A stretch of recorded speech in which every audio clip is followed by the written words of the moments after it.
Hi everyone, it's Roger here from What's On at DisneyPlus.com. It's time for a quick Disney Plus news roundup. We're going to be talking about Disney potentially closing down Disney Plus in a number of countries, Disney cutting back on the amount of dubbing that it does, and much more. But before we go any further, make sure you do hit that subscribe button to keep up with the latest Disney Plus news.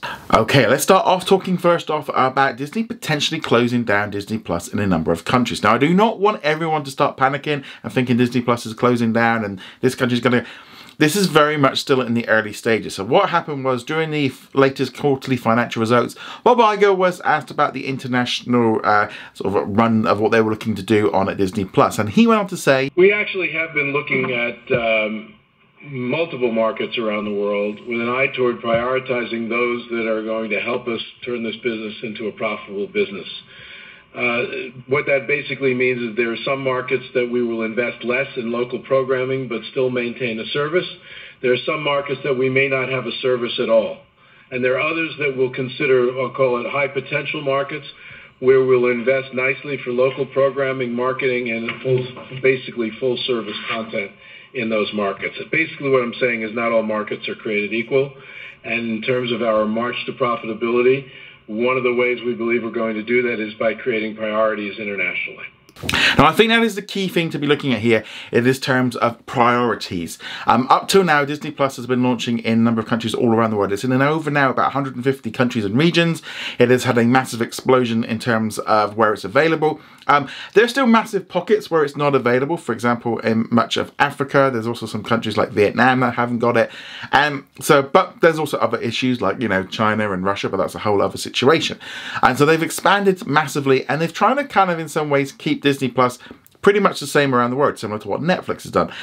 However, they are now looking at the fact that not all countries are treated equal. And we've been seeing this a lot with Disney Plus Hotstar in India, where there was a massive investment in new content, and they were spending billions trying to get everyone in there. But the problem was, fundamentally, was every subscriber in India was essentially financially less worth than they are in the US. For example, in the US, a Disney Plus subscriber is valued at around about $7 a month that they make from that person. Whereas in India, it's less than 60 cents. So therefore, when they say they lost like 12 million subscribers, that's a lot, but if you were to take the same amount of money that they lose and compare it to the US, it's probably be about 1 million subscribers. So you can see how the difference there comes in. Not all subscribers are treated equally. And in some countries as well, the value of a subscription is much less. There's a little bit of variance between them all. But there are some countries where they make a lot less. For example, like Turkey. I was doing a little bit of research this morning, and they barely make, it's about like €2 or $2 a month basically to have Disney Plus, compared to other countries which they're making $8. So for example in Turkey right now, they are making a lot less per subscriber than they are in any other country. And so this is why we're seeing them looking at Disney Plus and going, right, where are we spending a lot of money, where are we not? And that's why we're going to start seeing a lot less international originals in those countries that are not bringing in enough money. They're going to start making less. It's just a simple thing of making less movies and shows and stuff for that target audience, because they're not getting the money back from it. And ultimately, Disney Plus and all streaming services and all movie studios are there to make money. They're not there producing this stuff just to have it out there. They're putting it there to try and get more money.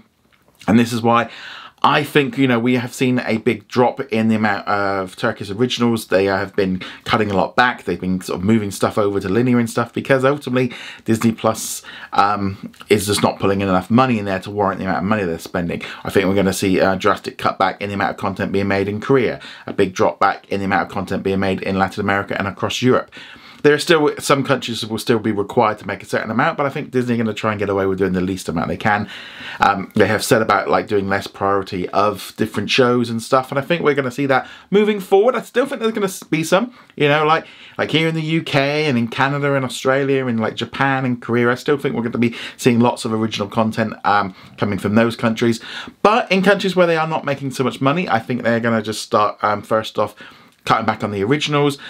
I personally would rather them kind of maybe go down the idea of maybe putting ads on first and trying to just see if they can kind of keep things rolling. But they might also completely pull out of some countries. Now, again, this is all going to come down to whether or not Disney are making enough money in those regions to make it worthwhile doing it. I generally have a feeling that, you know, like English-speaking countries are less likely to be removed from, because their core product works so much easier there.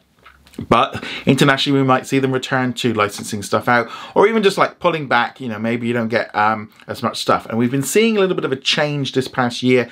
For example, like with dubbing, they used to put all the originals being dubbed in all the different languages. That has been drastically cut back. A lot of the originals now are being released and they only have 1 or 2 different languages. Some have a bit more. Some of the big tentpole pictures and films and shows and stuff do have a lot more options, because especially with the films, they can put them out in cinemas and they can get more money that way. But some of the maybe lesser known shows and films they're not going to do, in documentaries and stuff. So they have been cutting back. You've been seeing, if you go in and have a look, there's a lot less options now to where there used to be. For example, I looked at Weekend Family. A lot less different options for the second season as there was for the first one, and a lot of the new ones coming out now don't even really have those options, because audiences aren't watching them in the same way. While we've had a lot of success, we saw with like Netflix, with like Squid Game, not all of the international originals are pulling in those kind of audiences. So I think they're looking at reducing the cost. And you might be thinking, well, like with dubbing, well, how much difference does that make? Well, if you think of, if you are making a show and then you are then going to be creating an audio track featuring actors doing the voice of all the different characters, you're then going to get directors in to do all that. You've got to like change all the wording. They then got to edit it, put it all together. So each country they're doing is additional costs, and it's all going to come down to whether or not that is cost efficient to do it.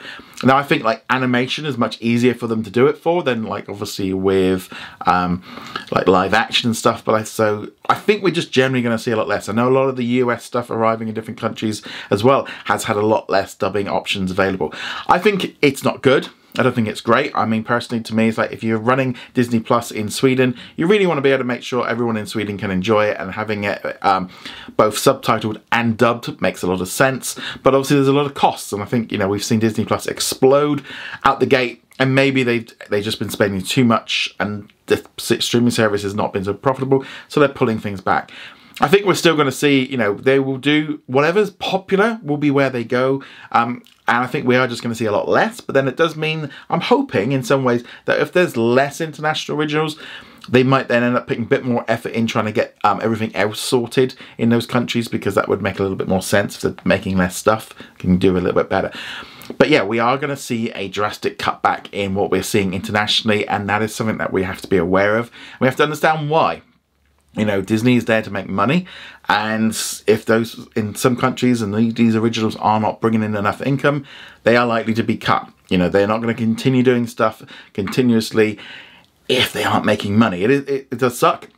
So we don't know which countries are going to go, when it could be. It could be years down the line. They could be doing a review right now and going like, okay, we're going to introduce ad tiers, see if that goes. Then if the ad market in those countries is not financially worth the bother, because that's the other thing. You know, in countries where they maybe make a lot less, they might be going, well, is it actually worth it, or is it just better just to license it out, or just run a basic service, subtitles, have the access to certain stuff, and just be like, that's the basic stuff. It's going to be tricky to see how all this goes, because we've kind of got used to this idea of Disney Plus becoming a global platform like Netflix, but I think the other streaming platforms are going to have the same problems. Some of the bigger studios, like for example Warner Brothers and Comcast and Paramount, haven't been planning to do full global launches.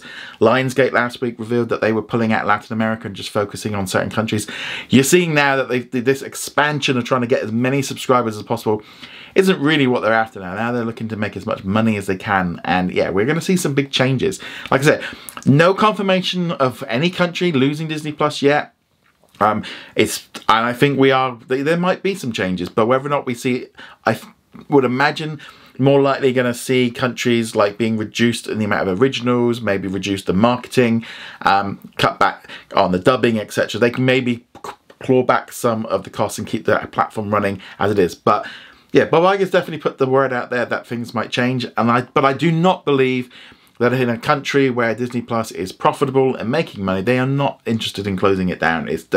So I wouldn't worry too much, but there is obviously that risk in some low countries and stuff that they might look at it. There's been a lot of talk of Disney like selling assets in India. I personally don't think they're going to sell Disney Plus Hotstar. I don't think that's really something they would do. They could sell off the linear networks like they're doing in the US and other countries, maybe get rid of their Star Studios. But I think we probably are going to see a lot less originals coming in general from all over the world. But Let me know what you think of all this. I'd love to hear your thoughts on all of this in the comments below. Disney's also revealed that it's going to be showing the Miley Cyrus Disney Plus original special Endless Summer Vacation. It's going to be coming to the ABC network on Thursday the 24th of August at 10 PM at 9 PM Central. This isn't the first time we've been seeing Disney putting these Disney Plus or Hulu originals on to their linear networks. It's a great way of putting original content on there for linear customers to enjoy. Also increases the viewership of it and just gets a little bit more value out of those shows. So we're probably going to see a little bit more of this, but if you're a fan of Miley Cyrus and you don't have Disney Plus, at least you can watch it soon on ABC. Okay, let's now talk about what's new on Disney Plus today. So the big new release around the world and on Hulu in the US, Star Plus in Latin America, was a new episode of Futurama. So you can check that one out. It's a really fun little episode where they're kind of all like going into and get shrunk down and go into a cat tray. It's pretty disgusting in what's going on there, but it's a lot of fun. I enjoyed the show, but definitely check that one out. Also, in the US and in Canada, the 4th season of Solar Opposites arrived. So in the US, you got all of the episodes from season 4 on Hulu. In Canada, you just got the first 4 episodes. I don't know why that happened, and more are going to be coming at a later date. But at a later date is when the rest of the world's going to be getting it, like the UK and Australia. Really weird release schedule. Don't know what they're doing. A little bit of an experiment. I don't know, but seems odd, but I'm looking forward to watching Solar Opposites when it arrives. Unfortunately, we're just going to wait a few more weeks for us here in the UK. But obviously, if you're in the US and Canada, you're fine. But let me know, you're going to be checking out Solar Opposites or Futurama? Let me know in the comments below. In our comment today, which comes from Brendan, he said, it's actually interesting. Adam Devine recently came out in an interview talking about how he blames Marvel for not having any R-rated comedies in cinemas nowadays and how they've taken away all of that. Brendan agrees with him. I just wanted to know my thoughts on that. So I think in general, the big problem is streaming and just like the way we have stuff now. We do watch films differently, and certain genres have been hit much harder than others. Marvel superheroes, I think they kind of took over and become the core thing that a lot of people went to go because they were big event movies. And I think that's kind of the big issue now, is most people, when they go to see a film, it's a big event. You don't get them very often. Barbie Oppenheimer weekend was a kind of event. You do get these kind of ones that are big things. I mean, I think back of like, you know, my time going to cinemas and stuff. If you like, you know, I feel like when Jurassic Park came out, you know, it was queued around the block. When Titanic came out, us as a whole family went to see it. Or when Lord of the Rings, it was, you know, there was sometimes you get these big movies in like Endgame. I mean, just seeing Endgame at cinemas, it was packed. You couldn't get in. Very different, and not every film is equal. And I think streaming at home, it does mean now that these certain movies you don't need to, and especially, you know, with going cinemas costs a lot of money. Comedies have really suffered, and now I think there's a couple of things in that. I think first off, comedy as a whole is in a very different situation right now. What some people think is comedy, other people don't. The comedy doesn't quite hit the same, and therefore there's less appeal because of who they're trying to make fun at, and what they're trying to do is more tricky to do than it used to be years ago. And I think that's fundamentally a big issue that you got to think about with comedies.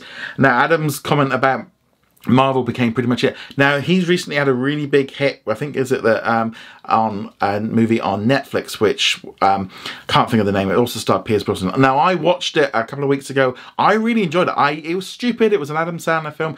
I like those kind of movies, but they always tend to, you don't need to see it at the cinema on the big screen when you've got big screens at home. You just don't need to. There's no element of like you need to watch it.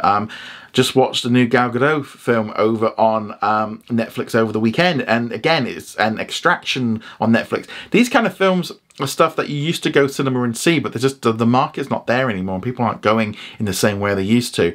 And comedy, I feel, is one of those areas that people have just not gone back in the same way. Younger kids, and a lot of the, you know, these films have to appeal to younger kids and they have to have a broader appeal. I think comedy as well is in a situation that there's a lot of that doesn't cross generations as much. A lot of the stuff that, you know, youngsters maybe find funny, older people, you know, aren't going to be maybe in on it, or it's going to seem cringe to them because they're aiming at an older audience. Comedy is just very tricky, and I do feel like, you know, they used to make a lot of them. There was a lot. I had stackfuls of movies that were comedies. I like watching comedies. They don't make enough anymore because, again, there's so many different reasons. But yeah, it is a strange, but I think ultimately it's because the audience shifted and they stopped going to cinemas. And It is a shame, and I think like Adam, he's the classic kind of comedian, kind of like actor kind of thing. That he's found his niche, but that niche just doesn't pull in the same audience that it used to. But there was days like with Adam Sandler and stuff, and Jim Carrey, they were putting out massive comedies, and they were huge. They were huge films. We just don't get that nowadays, which is a shame, because I do like those big kind of tempo films, Dumb and Dumber, and that was a huge hit. And just, The Waterboy, those kind of films, they all hit, but they probably wouldn't be released now. They just would not pass the test, and people would not. And also they've had to keep getting more and more edgy and all the rest of it. So yes, it's very tricky. But let me know, what do you think of like the state of comedies right now? What do you think of it? Let me know all that in the comments below. Go check us out over at whatson at disneyplus.com. Like, follow and subscribe, and I shall see you guys soon. Laters.